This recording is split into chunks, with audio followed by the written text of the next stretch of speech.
ಬೆಳಗಾವಿಯ ಬಿಜೆಪಿಯಲ್ಲಿ ಮತ್ತೆ ಕೋಲ್ಡ್ ವಾರ್ ಆರಂಭ ಆಗಿದೆ. ಜೊಲ್ಲೆ ಕುಟುಂಬ ವರ್ಸಸ್ ಕತ್ತಿ ಕುಟುಂಬ ಅನ್ನುವಂತಹ ಪರಿಸ್ಥಿತಿ. ಕಾರಣ ಇಷ್ಟೇ, ಕಳೆದ ಲೋಕಸಭೆ ಚುನಾವಣೆಯ ಅಸಹಕಾರ ವಿಚಾರ.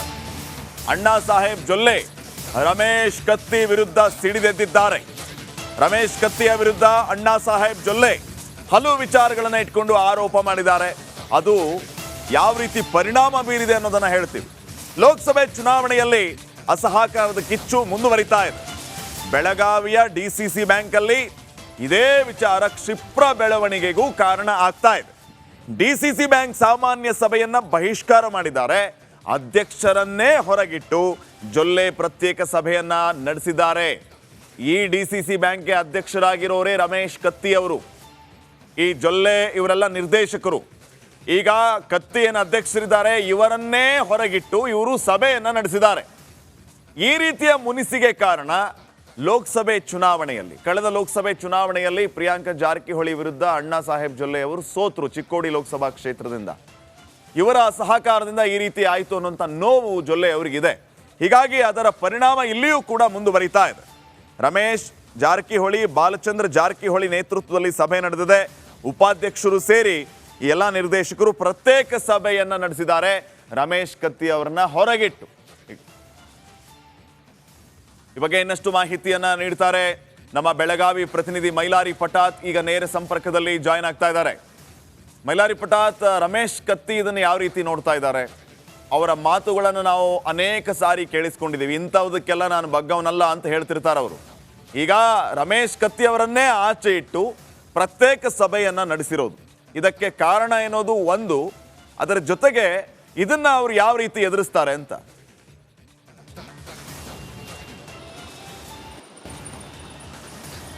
ಖಂಡಿತ ಶ್ರೀಪಾದ್, ಪ್ರಮುಖವಾಗಿ ಇಲ್ಲಿ ಕಳೆದ ಲೋಕಸಭಾ ಚುನಾವಣೆ ಸಂದರ್ಭದಲ್ಲಿ ರಮೇಶ್ ಕತ್ತಿ ಅವರು ಅಣ್ಣಾ ಸಾಹೇಬ್ ಜೊಲ್ಲೆ ಅವರಿಗೆ ಸಹಕಾರವನ್ನು ಕೊಟ್ಟಿಲ್ಲ ಅನ್ನೋ ಒಂದು ಏನು ಆರೋಪ ಕೂಡ ಕೇಳಿ ಬಂದಿದ್ದು. ಜೊತೆಗೆ ಏನು ಡಿ ಸಿ ಸಿ ಬ್ಯಾಂಕ್ನ ಮೆಂಬರ್ಶಿಪ್ ವಿಚಾರವನ್ನು, ಅಂದರೆ ಮೆಂಬರ್ಶಿಪ್ ಹೆಚ್ಚಳ ಮಾಡಬೇಕು ಅನ್ನೋ ನಿಟ್ಟಿನಲ್ಲಿ ಕೂಡ ಅಣ್ಣಾ ಸಾಹೇಬ್ ಜೊಲ್ಲೆ ಅವರು ಅವಕಾಶ ಕೊಡಬೇಕು ಅನ್ನೋ ನಿಟ್ಟಿನಲ್ಲಿ ರಮೇಶ್ ಕತ್ತಿ ಅವರಿಗೆ ಮನವಿಯನ್ನು ಮಾಡಿಕೊಂಡಿದ್ದರು. ಹಾಗಾಗಿ ರಮೇಶ್ ಕತ್ತಿ ಅವರು ಅಣ್ಣಾ ಸಾಹೇಬ್ ಜೊಲ್ಲೆ ಅವರಿಗೆ ಏನು ಮೆಂಬರ್ಶಿಪ್ ಹೆಚ್ಚಳ ಮಾಡೋದಕ್ಕೆ ಅವಕಾಶವನ್ನು ಕೊಟ್ಟಿಲ್ಲ ಅನ್ನೋ ಕಾರಣಕ್ಕಾಗಿ ಏನು ಡಿ ಸಿ ಸಿ ಬ್ಯಾಂಕ್ನ ಸಾಮಾನ್ಯ ಸಭೆಯನ್ನು ಬಹಿಷ್ಕರಿಸಿ ಸುಮಾರು 16 ನಿರ್ದೇಶಕರ ಪೈಕಿ 14 ನಿರ್ದೇಶಕರು ಪ್ರತ್ಯೇಕ ಸಭೆಯನ್ನು ಮಾಡ್ತಾರೆ. ಬೆಳಗಾವಿಯ ಸರ್ಕಿಟ್ ಹೌಸ್ನಲ್ಲಿ ಬಾಲಚಂದ್ರ ಜಾರಕಿಹೊಳಿ ಮತ್ತು ರಮೇಶ್ ಜಾರಕಿಹೊಳಿ ಅವರ ನೇತೃತ್ವದಲ್ಲಿ ಈ ಒಂದು ಸಭೆ ಆಗುತ್ತೆ. ಸಭೆಯಲ್ಲಿ ಪ್ರಮುಖವಾಗಿ ಏನು ಮೆಂಬರ್ಶಿಪ್ಪನ್ನು ಹೆಚ್ಚಳ ಮಾಡಬೇಕು ಅನ್ನೋ ನಿಟ್ಟಿನಲ್ಲಿ ಡಿ ಸಿ ಸಿ ಬ್ಯಾಂಕ್ ಅಧ್ಯಕ್ಷರಿಗೆ ಅಣ್ಣಾ ಸಾಹೇಬ್ ಜೊಲ್ಲೆ ಅವರು ಒತ್ತಾಯವನ್ನು ಮಾಡಿಕೊಂಡು ಬಂದಿದ್ದರು. ಆದರೆ ಅದಕ್ಕೆ ಅವಕಾಶವನ್ನು ರಮೇಶ್ ಕತ್ತಿ ಅವರು ಕೊಡ್ತಿಲ್ಲ ಅನ್ನೋ ಒಂದು ಮಾತು ಕೂಡ ಕೇಳಿ ಬಂದಿದ್ದು. ಹೀಗಾಗಿ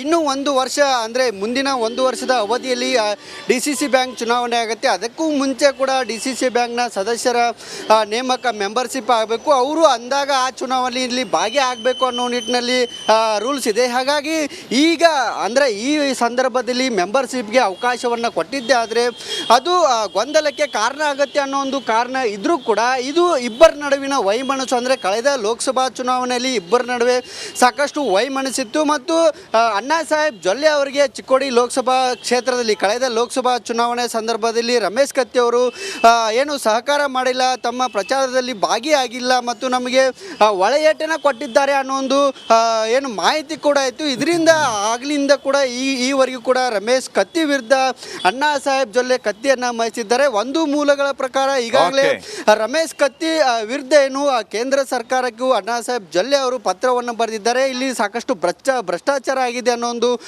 ಮಾಹಿತಿ ಇರುವಂತ ಪತ್ರವನ್ನು ಬರೆದಿದ್ದಾರೆ ಎಂಬ ಮಾಹಿತಿ ಇದೆ. ಆದರೆ ಥ್ಯಾಂಕ್ ಯು ಮೈಲಾರಿ ಮಾಹಿತಿಗಾಗಿ. ಇಬ್ಬರಿಗೂ ಹುಚ್ಚು ಹಿಡಿದಿದೆ ಅಂತ ಸಚಿವ ಬೋಸರಾಜು ಅವರು ರಾಯಚೂರಲ್ಲಿ ಹೇಳಿಕೆಯನ್ನು ನೀಡಿದ್ದಾರೆ.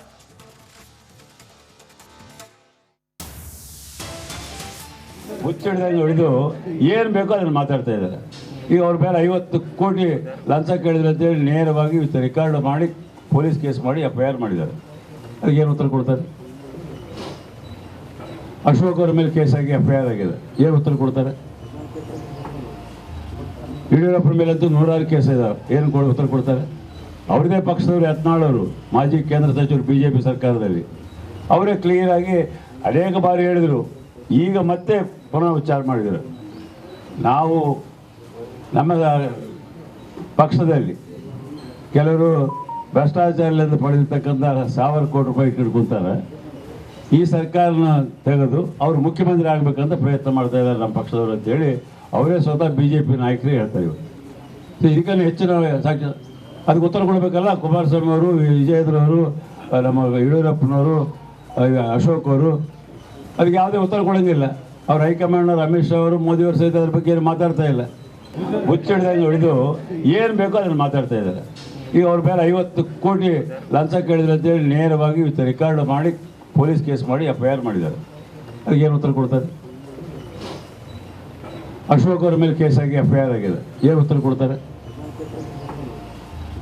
ಯಡಿಯೂರಪ್ಪನ ಮೇಲಂತೂ 100 ಕೇಸ್ ಇದಾವೆ, ಏನು ಉತ್ತರ ಕೊಡ್ತಾರೆ? ಅವ್ರದೇ ಪಕ್ಷದವರು ಯತ್ನಾಳ್ ಅವರು, ಮಾಜಿ ಕೇಂದ್ರ ಸಚಿವರು, BJP ಸರ್ಕಾರ. ಕನ್ನಡ ನ್ಯೂಸ್ಗೆ ಸ್ವಾಗತ. ನಾನು ಶ್ರೀಪಾದ್ ಪಾಟೀಲ್. ಸಿಎಂ ಸಿದ್ದರಾಮಯ್ಯ ಅವರಿಗೆ ಮೂಡ ತಲೆ ಬಿಸಿ ಸದ್ಯಕ್ಕೆ ಕಮ್ಮಿಯಾಗುವ ಯಾವ ಲಕ್ಷಣಗಳು ಕೂಡ ಕಾಣಿಸ್ತಾ ಇಲ್ಲ. ಈಗಾಗಲೇ ಸಿಎಂ ಸಿದ್ದರಾಮಯ್ಯ ವಿರುದ್ಧ ಸಂಕಟಗಳ ಮೇಲೆ ಸಂಕಟ. ಈ ಮಧ್ಯೆ ಲೋಕಾಯುಕ್ತ ತನಿಖೆಯನ್ನ ಚುರುಕುಗೊಳಿಸಿದೆ, ಸ್ಥಳ ಮಹಜರಿಗೆ ಮುಂದಾಗ್ತಾ ಇದೆ. ಇವತ್ತು ವಿಜಯನಗರ ಬಡಾವಣೆಯಲ್ಲಿ ಸ್ಥಳ ಮಹಜರನ್ನ ಮಾಡಲಿಕ್ಕಿದೆ ಲೋಕಾಯುಕ್ತ. ದೂರುದಾರ ಸ್ನೇಹಮಯಿ ಕೃಷ್ಣ ಜೊತೆಗೆ ಈ ಸ್ಥಳ ಮಹಜರು ನಡೀಲಿಕ್ಕಿದೆ. 2 ದಿನದ ಹಿಂದೆ ಕೆಸರೆ ಗ್ರಾಮದಲ್ಲಿ ಸ್ಥಳ ಮಹಜರುವಾಗಿತ್ತು. ಅಂದ್ರೆ ಮೂಲ ಜಮೀನೇನಿದೆ 3 ಎಕರೆ 16 ಗುಂಟೆ, ಅಲ್ಲಿ ಸ್ಥಳ ಮಹಜರಾಗಿತ್ತು. ಈಗ ವಿಜಯನಗರ ಬಡಾವಣೆಯಲ್ಲಿ ಸ್ಥಳ ಮಹಜರು ಆಗುತ್ತೆ.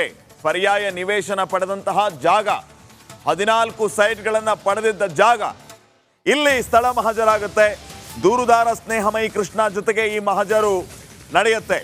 2 ದಿನದ ಹಿಂದೆ ಕೆಸರೆ ಗ್ರಾಮದಲ್ಲಿ ಸ್ಥಳ ಮಹಜರು ಆಗಿತ್ತು. ಈಗ ವಿಜಯನಗರ ಬಡಾವಣೆಯಲ್ಲಿ ಲೋಕಾಯುಕ್ತ ಅಧಿಕಾರಿಗಳು ಸ್ಥಳ ಮಹಜರನ್ನ ನಡೆಸಲಿಕ್ಕಿದ್ದಾರೆ.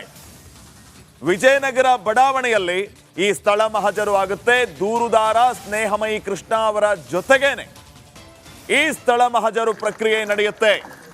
ಲೋಕಾಯುಕ್ತ ಅಧಿಕಾರಿಗಳು ಈಗಾಗಲೇ ಆ 3 ಎಕರೆ 16 ಗುಂಟೆಯ ಕೆಸರೆ ಗ್ರಾಮದಲ್ಲಿ 2 ದಿನದ ಹಿಂದೆ ಸ್ಥಳ ಮಹಜರನ್ನು ನಡೆಸಿದ್ರು. ಈ ಕೆಸರೆ ಗ್ರಾಮದ್ದು ಸ್ಥಳ ಮಹಜರ ಆಗಿದೆ, ಮೂಲ ಜಮೀನಿಂದು. ಈಗ ಸದ್ಯಕ್ಕೆ ವಿಜಯನಗರ ಬಡಾವಣೆ ಅಂದ್ರೆ ಪರ್ಯಾಯ ಸೈಟ್ ತೆಗೆದುಕೊಂಡಂತಹ ಆ ವಿಜಯನಗರ ಬಡಾವಣೆಯಲ್ಲಿ ಸ್ಥಳ ಮಹಜರು ಆಗ್ಲಿಕ್ಕಿದೆ. ಕಂಪ್ಲೇಂಟ್ ಕೊಟ್ಟಿರುವ ಸ್ನೇಹಮಯಿ ಕೃಷ್ಣ ಅವರ ಜೊತೆಗೆ ಈ ಸ್ಥಳ ಮಹಜರ್ ಆಗುತ್ತೆ.